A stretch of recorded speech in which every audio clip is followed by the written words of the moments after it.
গণভোট 2026 এর মধ্য দিয়ে কতটি প্রশ্নের নিষ্পত্তি হবে এটা নিয়ে একটা কনফিউশন আছে। আমি জানি না আপনাদের কার কাছে এটার কি উত্তর। মানে হয়তো সবার কথাকে আমি আলাদা করতে পারবো না, কিন্তু একটু কি বলবেন যে গণভোট 2026-এ কতটা প্রশ্নের নিষ্পত্তি হবে?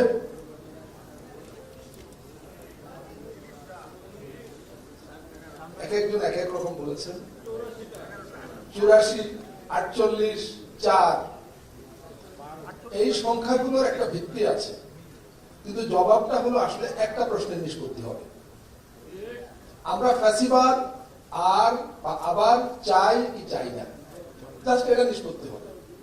এখন যে বাকি সংখ্যাগুলো বললেন সেটা হলো 84 এই বইয়ে আছে, 84টা রেকমেন্ডেশন বা সুপারিশ, আর 48 সেটাও সত্য।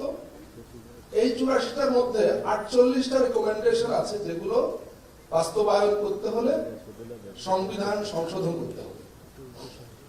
আর 4 যে সংখ্যাটা কেউ কেউ বললেন সেটার ভিত্তি হলো এই জুলাই জাতীয় সনদ 2025 বাস্তবায়নের জন্য রাষ্ট্র যে আদেশ জারি করেছে, জুলাই জাতীয় সনদ 2025 বাস্তবায়ন আদেশ ব্র্যাকেটে সংবিধান সংশোধন, সেই আদেশে এই 48টি বিষয়কে 4টি ক্যাটাগরিতে ভাগ করা হয়েছে।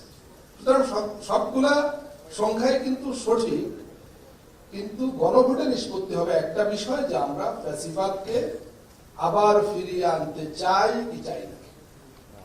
আবার এখানে আমরা এই জুলাই সনদটাকে সামারাইজ করে 11টা পয়েন্ট খুব সহজ ভাষায় নিয়ে এসেছি, যাতে সাধারণ ভোটার বা সাধারণ জনগণের বুঝতে সুবিধা হয়। কারণ জুলাই জাতীয় সনদ 2025 38 পৃষ্ঠার এক মোটামুটি বড় সড় একটা দলিল, কিন্তু মূল রিপোর্ট আরো অনেক বড়। আপনারা নিশ্চয়ই সংবাদ মাধ্যমে দেখেছেন, মাননীয় প্রধান অতিথি জাতীয় ঐকমত্য কমিশনের তরফ থেকে তিনি তখন যেটা হস্তান্তর করেন সেটা 6 খণ্ডে অনেক বড়, 6 ভলিউম।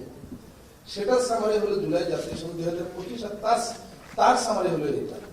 সুতরাং এটার নানা প্রয়োজনে রূপান্তর ঘটেছে।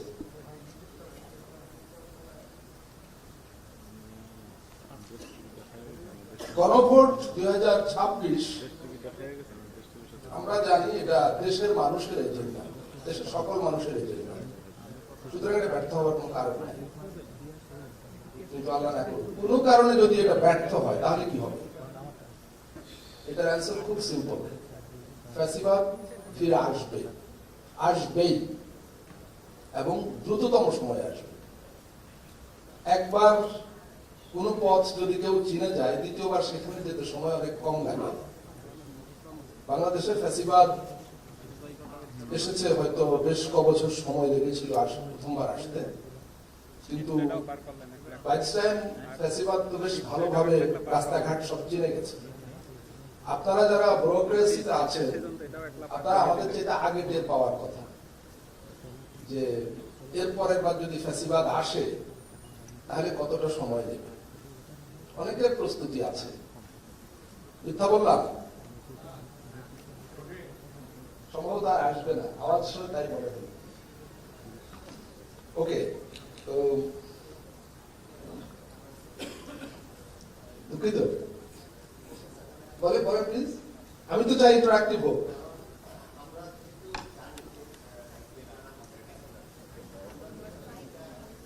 মাইক নাই মাইক দেন।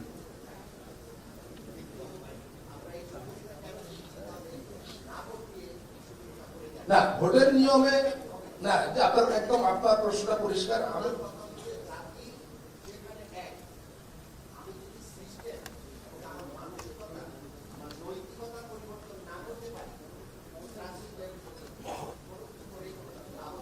আপনার প্রশ্নটা ক্লিয়ার।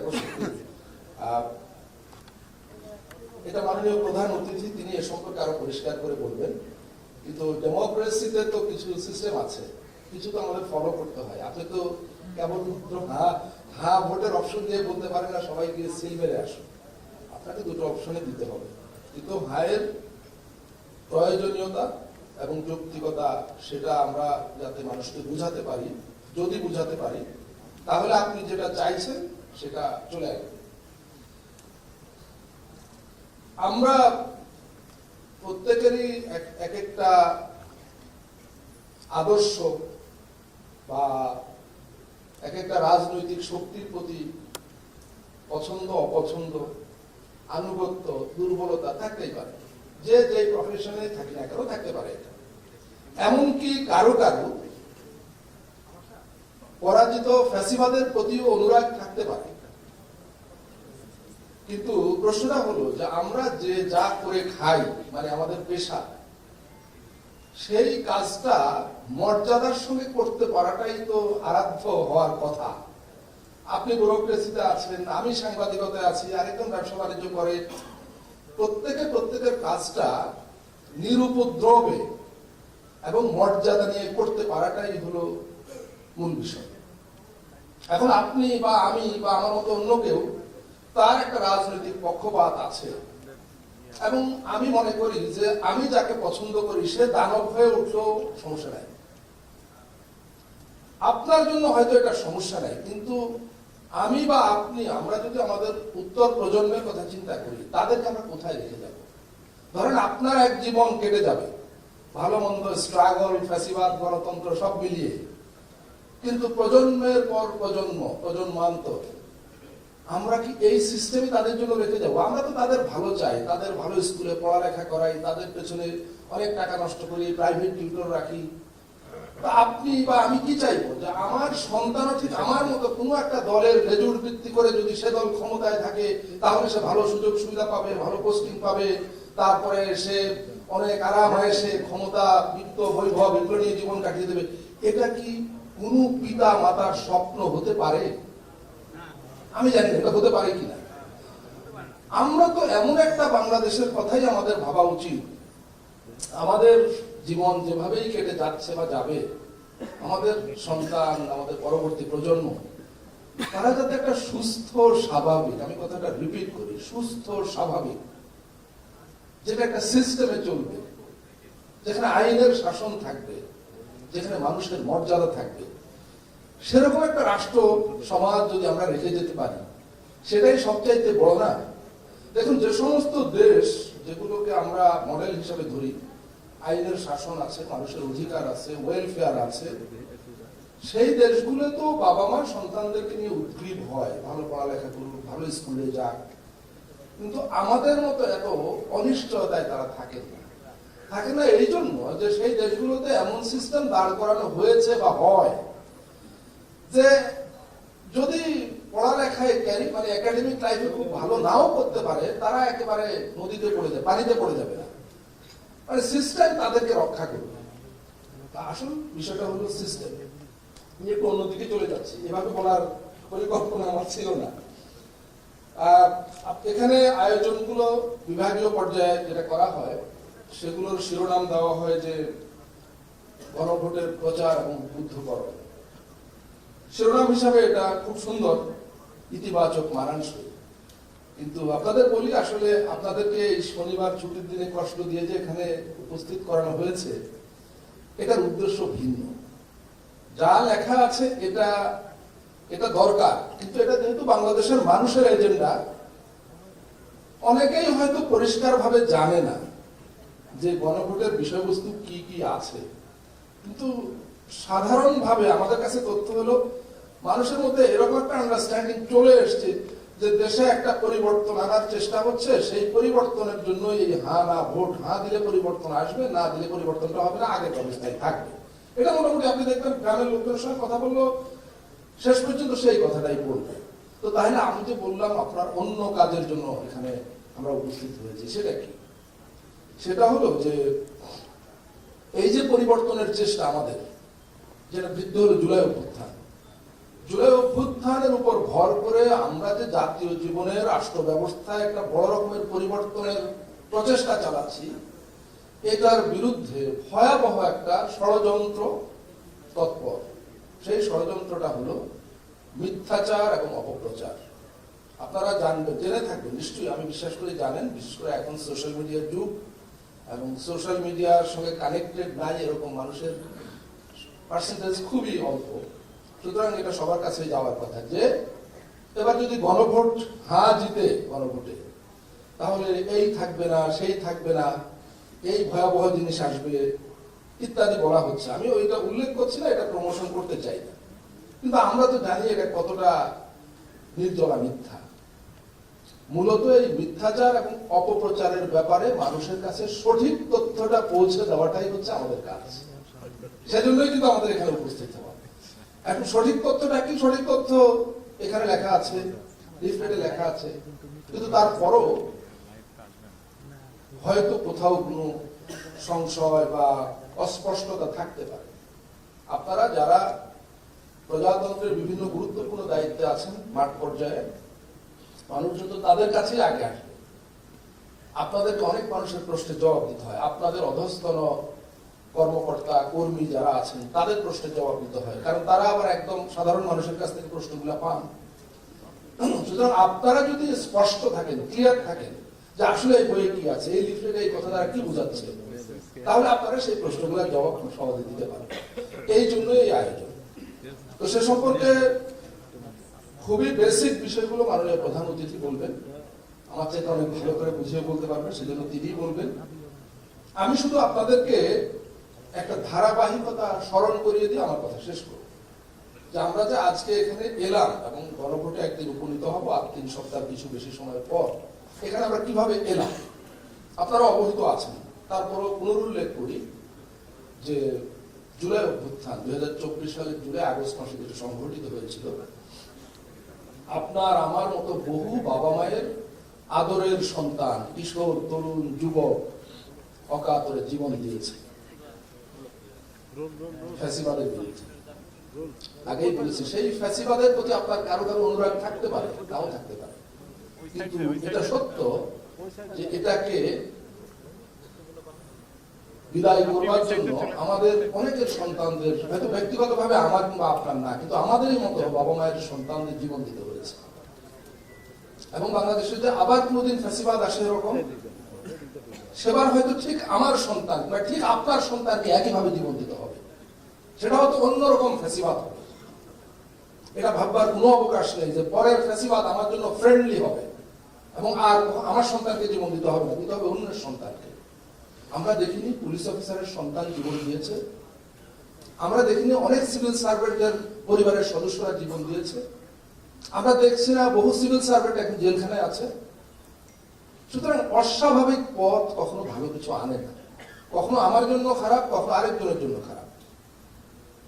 জুলাই অভ্যুত্থান 54 বছর পর আমাদেরকে এটা উপলব্ধি করে, নতুন করে উপলব্ধি করতে শিখিয়েছে যে আমাদের এই ব্যবস্থাটা পাল্টানো দরকার। আমাদের 54 বছর ধরে যে ব্যবস্থাটা আমরা প্র্যাকটিস করেছি সবাই মিলে, এখান থেকে আমাদেরকে বের হতে হবে। বের হয়ে আমরা কোথায় যাব, লক্ষ্যটা কি? আমি বলি, আমাদের একটা পুরনো স্বপ্ন বাস্তবায়নের জন্য পুরনো ব্যবস্থা থেকে বের হব, কথাটা কন্ট্রাডিক্টরি, কিন্তু একটু ভালো করে মনোযোগ দিয়ে যদি শোনেন, আমরা পুরনো ব্যবস্থা থেকে বের হব কিন্তু একটা পুরনো স্বপ্ন বাস্তবায়ন করব। পুরনো স্বপ্নটা আমাদের পূর্বপুরুষদের, যে পূর্বপুরুষরা জীবন দিয়ে রক্ত দিয়ে এই দেশটা তৈরি করেছিলেন মহান মুক্তিযুদ্ধে 1971 সালে। রাষ্ট্র হিসাবে, জাতি হিসাবে আমাদের জন্ম হয়েছিল, সেই জন্মের একটা স্বপ্ন ছিল। কি স্বপ্ন ছিল? মহান মুক্তিযুদ্ধের ঘোষণাপত্র। আমি বিশ্বাস করি আপনারা সবাই জানেন ঘোষণাপত্রে 3টা বিষয়ের উল্লেখ ছিল, কিন্তু দুর্ভাগ্যক্রমে স্বাধীন বাংলাদেশের সংবিধানে আমাদের রাষ্ট্রীয় জীবনের মূলনীতি হিসাবে সেগুলোকে নেওয়া হয়নি। নেওয়া হয়েছিল এমন অনেকগুলো বিষয় যেগুলো মুক্তিযুদ্ধের আগে আলোচনায় ছিল না। যে রং ট্র্যাকে ট্রেন চলে যাওয়া, সেখান থেকেই শুরু। তা আমরা ট্রেনটাকে আমাদের সেই ঘোষণা, পূর্বপুরুষদের যে ঘোষণা, অঙ্গীকার, সেখানে ফিরিয়ে আনতে চাই। ঘোষণাটা কি? সংবিধানে সংযোজিত আছে কিন্তু মূলনীতি হিসাবে নাই। ইকুয়ালিটি, সমতা, সুযোগের সমতা বা সাম্য, হিউম্যান ডিগনিটি, মানুষের মর্যাদা। একটু আগে বললাম, যে যে কাজই করেন না কেন, যার অবস্থা যাই হোক, সমাজের যে স্তরেই হোক, সবারই একটা মর্যাদা থাকবে, মানুষ হিসেবে তার মর্যাদা থাকবে। এবং 3 নম্বর হলো সোশ্যাল জাস্টিস, যেটাকে আমরা আমাদের প্রচলিত ভাষায় ইনসাফ বলি। একটা ইনসাফের সমাজ, একটা ইনসাফের রাষ্ট্র কায়েম করে। একটু রেসপন্স করেন অনেস্টলি, যারা বিশ্বাস করেন না তারা করেন না, কিন্তু যারা বিশ্বাস করেন একটু বলেন তো, গত 54 বছরে বাংলাদেশে 3টি জিনিস হয়েছে, আমরা পেয়েছি? ম্যাক্সিমাম পেয়েছে, আমরা কয়েকজন পাইনি মাত্র, তাই তো? আচ্ছা, এটা হলো আমাদের পুরনো স্বপ্ন, যেটা আমাদের পূর্বপুরুষেরা রেখে গিয়েছিলেন, কিন্তু আমরা 54 বছরে পাইনি। আমরা এমন এক বাংলাদেশ চাই এখন, জুলাই অভ্যুত্থানের পর আমাদের এত দ্বিতীয় দফা আরেকটা বড় রকমের স্ট্রাগলের পর, যে এই 3টা জিনিস আমাদের সমাজে থাকবে, যে যে অবস্থানেই থাকি না কেন, প্রত্যেকের জন্য এটা প্রযোজ্য হবে যে আমি একটা ইকুয়ালিটির সমাজ, ইকুয়ালিটির রাষ্ট্র পাবো, যেখানে সবার মর্যাদা থাকবে, যেখানে ইনসাফ থাকবে। মূলত এই কাজটাকেই বলা হচ্ছে নতুন রাজনৈতিক সংস্কার, রাষ্ট্র ব্যবস্থার সংস্কার। সংস্কারের মধ্যে দিয়ে আমরা ওইখানে যেতে চাই, এবং সেটা করবার জন্য বর্তমান অন্তর্বর্তীকালীন সরকার, বিশ্ব বরেণ্য বাংলাদেশী প্রফেসর মোহাম্মদ ইউনূস, তিনি দায়িত্ব নেবার কিছুদিন পর আনুষ্ঠানিকভাবে উদ্যোগ গ্রহণ করলেন, অনেকগুলো কমিশন গঠন করলেন। প্রথম দিকে 6টি কমিশন, এর মধ্যে সবচাইতে গুরুত্বপূর্ণ কমিশন ছিল সংবিধান সংস্কার কমিশন। কারণ যে 3টি বিষয়ের লক্ষ্যের কথা বললাম, স্বপ্নের কথা বললাম, এটা করতে হলে আমাদের সংবিধানটাকে ব্যাপকভাবে সংস্কার করতে হবে, সংশোধন করতে হবে। তো সংবিধান সংস্কার কমিশন গঠন করা হলো। আরো 5টা আছে, নির্বাচন ব্যবস্থা সংস্কার কমিশন, বিচার ব্যবস্থা সংস্কার কমিশন, জনপ্রশাসন সংস্কার কমিশন, পুলিশি ব্যবস্থা সংস্কার কমিশন এবং দুর্নীতি দমন ব্যবস্থা সংস্কার কমিশন। নিঃসন্দেহে এর মধ্যে সংবিধান সংস্কার কমিশনের গুরুত্ব সবচেয়ে বেশি, এবং এই কমিশনের কাজটা সুচারুভাবে সম্পন্ন করবার জন্য একদল বিশেষজ্ঞকে দিয়ে কমিশনটা করা হবে, এবং সেই বিশেষজ্ঞ দলের নেতৃত্ব দেওয়ার জন্য দায়িত্ব দেওয়া হয়েছে কাকে জানেন তো আপনারা? যিনি রাজনীতি এবং রাষ্ট্রবিজ্ঞান নিয়ে পড়ান, আন্তর্জাতিক পরিসরে অত্যন্ত খ্যাতিমান একজন রাষ্ট্রবিজ্ঞানী, এবং পৃথিবীর দেশে দেশে যে সমস্ত সাংবিধানিক সংকট হয়েছে অতীতে, সেগুলো নিয়ে গবেষণা করেন, এবং কোন দেশ কিভাবে তার সাংবিধানিক সংকট মোকাবেলা করেছে, সমাধান করেছে, এগুলো নিয়ে গবেষণা করে পৃথিবী ঘুরে ঘুরে বিভিন্ন বিশ্ববিদ্যালয়ে, বিভিন্ন প্রতিষ্ঠানে তিনি বক্তব্য দেন, আন্তর্জাতিক মিডিয়ায়, জার্নালে তিনি লেখালেখি করেন। বাংলাদেশে আমি একজন সাংবাদিক, আপনারা তো জানেন, আপনি মূলত একজন সাংবাদিক, একজন সাংবাদিক হিসাবে আমার জানা মতে বাংলাদেশের দ্বিতীয় কোনো ব্যক্তি পৃথিবীর বিভিন্ন দেশের সংবিধান নিয়ে এতটা কাজের ধারে কাছেও যান। তো প্রফেসর মোহাম্মদ ইউনূস তাকে নিয়ে আসলেন যে আপনি এই কাজটার নেতৃত্ব দেবেন। এবং আপনারা জানেন 2025 সালের ফেব্রুয়ারি থেকে অক্টোবর পর্যন্ত 9 মাস ধরে, না তার আগে, আমি দুঃখিত, তার আগে প্রায় 5 মাস ধরে সংবিধান সংস্কার কমিশন কাজ করলো, করে একটা রিপোর্ট তৈরি করে সরকারের কাছে দিল। এরপরে ফেব্রুয়ারি মাসে সরকার গঠন করলো জাতীয় ঐকমত্য কমিশন। পৃথিবীতে একটা বিরল ঘটনা, এ ধরনের কমিশনের কোনো রেকর্ড, প্রেসিডেন্স আমরা খুঁজে পাইনি কোথাও। এটা প্রফেসর মোহাম্মদ ইউনূস স্যারের মাথা থেকে এসছে। তিনি বললেন এরকম একটা কমিশন করা দরকার, কারণ সবাইকে নিয়ে কাজটা করতে হবে, এটা আমরা একা করবো না, কিংবা কোনো এক দুইটা পার্টিকে নিয়ে করবো, আমাদের একটা ন্যাশনাল কনসেনসাস লাগবে। তখন তিনি জাতীয় ঐকমত্য কমিশন করলেন, এবং সেটার তিনি নিজে সভাপতি, প্রফেসর মোহাম্মদ ইউনূস। আর তিনি জানেন তিনি সভাপতি হলেও কাজটা করবার জন্য সার্বক্ষণিক নেতৃত্ব দেওয়ার সুযোগ তো তার নাই। তখন তিনি প্রফেসর আলী রিয়াজকে আবার নিয়ে আসলেন এটার সহ সভাপতি করে, এবং প্রফেসর আলী রিয়াজের নেতৃত্বে জাতীয় ঐকমত্য কমিশন 7 সদস্যের, এটি গত বছরের ফেব্রুয়ারি থেকে অক্টোবর পর্যন্ত টানা 9 মাস সিরিজ অফ মিটিং, কনসালটেশন, এবং তারপরে রাজনৈতিক দলগুলো যারা আছে বাংলাদেশে এদেরকে নিয়ে এরকম একটা কক্ষের মধ্যে দিনের পর দিন, মাসের পর মাস, 9 মাস আলোচনা চলল। লাইভ টেলিভিশনে দেখানো হয়েছে, আমি বিশ্বাস করি আপনারা অনেকে সেটা দেখেছেন। এটা বাংলাদেশে কেন, এটা পৃথিবীতে বিরল ঘটনা যে সকল রাজনৈতিক দলের প্রতিনিধিদেরকে নিয়ে একটা কক্ষের মধ্যে দিনের পর দিন সংবিধানের মতো একটা জটিল বিষয় নিয়ে আলোচনা করা বাংলাদেশেও কখনো হয়নি। খুব কম দেশে আমি পাইনি, আমি জানি না এটা আসলে খুব কোন দেশে এরকম হয়নি। সেখানে অনেকে আশঙ্কা করেছিলেন এটা একটা অবাস্তব আইডিয়া, যে রাজনৈতিক দলের সব দলের নেতারা এক জায়গায় বসে এরকম একটা জটিল বিষয় নিয়ে আলোচনা করবে, সেখানে উত্তেজনা হবে, দেখা যাবে মারামারিও হবে, চেয়ার ভাঙাভাঙি হবে। কিন্তু দেখা গেল না, কিচ্ছু হয়নি। এক অসাধারণ সৌহার্দ্যময় পরিবেশে আলোচনা হয়েছে, ভিন্ন মত হয়েছে, দ্বিমত হয়েছে, তর্ক হয়েছে, বিতর্ক হয়েছে, কিন্তু দিন শেষে দেখা গেছে সবাই একমত যে আমাদেরকে গত 54 বছরের রাজনীতি এবং রাষ্ট্র ব্যবস্থার যে চর্চা এখান থেকে বেরিয়ে আসতে হবে। এবং সেই একমতের ভিত্তিতে সবাই সর্বসম্মতভাবে এই প্রেসক্রিপশনটা তৈরি করবে। এটা কিন্তু প্রফেসর আলী রিয়াজের মাথা থেকে আসেনি এককভাবে, প্রফেসর মোহাম্মদ ইউনূসের মাথা থেকে আসেনি, কিংবা কমিশনের 7 জন সদস্যের মাথা থেকেও আসেনি। এটা সবাই মিলে সর্বসম্মতভাবে তৈরি করেছে যে আমাদের এই রোগের ব্যবস্থাপত্রটা কি হবে, চিকিৎসাটা কি হবে। তারপর অক্টোবর মাসের 17 তারিখ গত বছর জাতীয় সংসদ ভবনের দক্ষিণ প্লাজায় প্রকাশ্যে সমস্ত টেলিভিশনে লাইভ দেখিয়েছিল, আপনারাও নিশ্চয়ই দেখেছেন, দেশের মানুষের সামনে সকল রাজনৈতিক দলের প্রতিনিধিরা এতে স্বাক্ষর করেছেন। এই বইয়ের শেষ পৃষ্ঠায় একটা অঙ্গীকারনামা আছে, সেখানে 7টি পয়েন্ট আছে। তারা বলেছেন আমরা সবাই এটা বাস্তবায়নে বাধ্য থাকবো, বাস্তবায়ন করবো, নানা ভাষায় অঙ্গীকারটা আছে। সুতরাং এরকম দলিল পৃথিবীতে খুবই রেয়ার, বিরল। যে এটার স্লোগানটা হলো ভবিষ্যতের পথরেখা। এটা শুধু এই গণভোটকে ঘিরে বানানো হয়নি, কিংবা আগামী 5 কিংবা 10 বছরের জন্য না, এটা জাতির ভবিষ্যৎ বিনির্মাণের একটি স্থায়ী দলিল, মেবি ফর নেক্সট 100 ইয়ার্স কিংবা তার চাইতেও বেশি সময়ের জন্য। এরপর এটা বাস্তবায়নের প্রশ্ন, প্রথম ধাপ কিভাবে হবে সেটাও অনেক আলাপ আলোচনা হয়েছে। আলাপ আলোচনার পর অবশেষে সরকার সিদ্ধান্ত নিয়েছে যে এটি বাস্তবায়নের জন্য একটি আদেশ জারি করা হবে। সেটা সরকারি আদেশ না, সেটা রাষ্ট্রীয় আদেশ। পার্থক্যটা নিশ্চয় আপনারা বোঝেন। রাষ্ট্রীয় আদেশের আওতায় গণভোটের আয়োজন, ওই আদেশের আওতায়, এবং গণভোটের পরে কি হবে, পরের ধাপগুলো কি হবে সেটাও ওই আদেশে বলা আছে। মাননীয় প্রধান অতিথি নিশ্চয়ই সম্পর্কে বলবেন।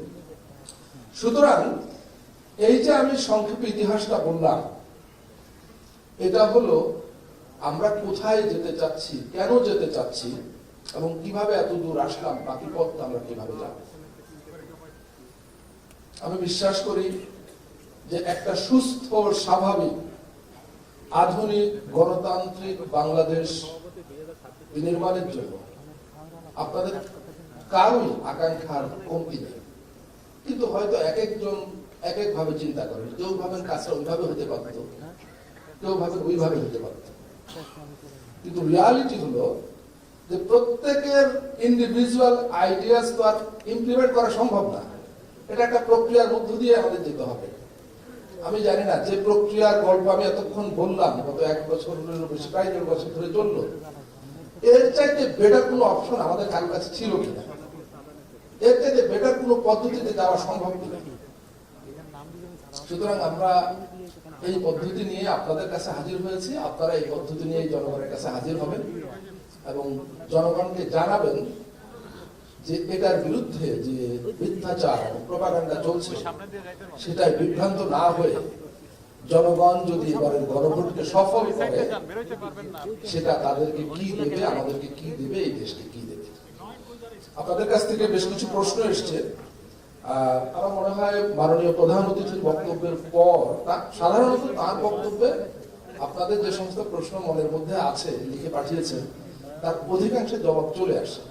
এরপরেও যদি কিছু বাকি থাকে আমরা পরে দুজনে কথা বলে আপনাদের রেসপন্ড করার চেষ্টা করব। সবাইকে অনেক ধন্যবাদ। আন্তরিক ধন্যবাদ জানাচ্ছি সম্মানিত বিশেষ অতিথি জনাব মনির হায়দার মহোদয়কে। সম্মানিত উপস্থিতি, এই পর্যায়ে আমাদের মাঝে গণভোট আর নাগরিক দায়িত্ব ও গণতান্ত্রিক চর্চা বিষয়ে দিক নির্দেশনামূলক বক্তব্য প্রদান করবেন